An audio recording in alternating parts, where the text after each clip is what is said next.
ওমানে যারা বেতন মাসের পর মাস আপনারা যারা বেতন পাচ্ছেন না বা পান না, তাদের উদ্দেশ্যে আমার একটি নির্দিষ্ট প্রশ্ন, আমি আশা করি উত্তর দিয়ে যাবেন। আপনি 3 থেকে 5 লক্ষ টাকা খরচ করে সালতানাত অফ ওমানে এসেছেন, পরিবারকে রেখে এসেছেন, আপনার মা বাপ সবকিছু রেখে এসেছেন, 12 ঘন্টা ডিউটি করতেছেন, বাসায় গিয়ে রান্না করে আবার খাবার খাচ্ছেন, কষ্টে এমন সময় যাচ্ছে, প্রতিদিন শুধু দিন গড়তে আসেন, কবে শেষ হবে আকামা, কবে যাবো দেশে, কবে ছুটি পাবো, কবে এই সেই, এগুলো নিয়েই তো আছেন সারাক্ষণ পরে। তো এই যে আপনার স্যাক্রিফাইস, এই যে আপনার ছাড় দেওয়া, কিন্তু মাস শেষে আপনি বেতন পাচ্ছেন, এটার ফল কি দাঁড়াচ্ছে?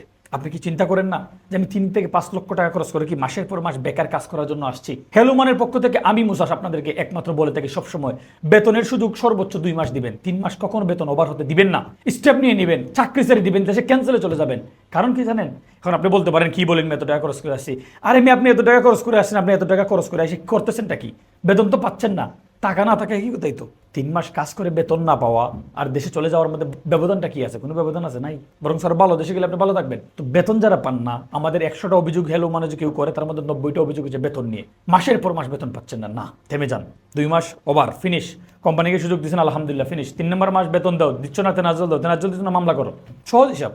বেতন এত কনসিডার করা যাবে না। আপনি টাকার জন্য বিদেশ আসছেন, টাকার জন্য ওমানে আসছেন, 5 লক্ষ টাকা পরিবার ফ্যামিলিকে রেখে আপনি টাকার জন্য আসছেন। টাকা না পেলে কিসের কাজ করবেন? ভালো থাকবেন, হেলো ওমানের সাথেই থাকবেন। ভিডিওটাকে শেয়ার দিয়ে অন্য প্রবাসীদেরকে অনুপ্রাণিত হতে আপনারা ভূমিকা রাখবেন। ধন্যবাদ।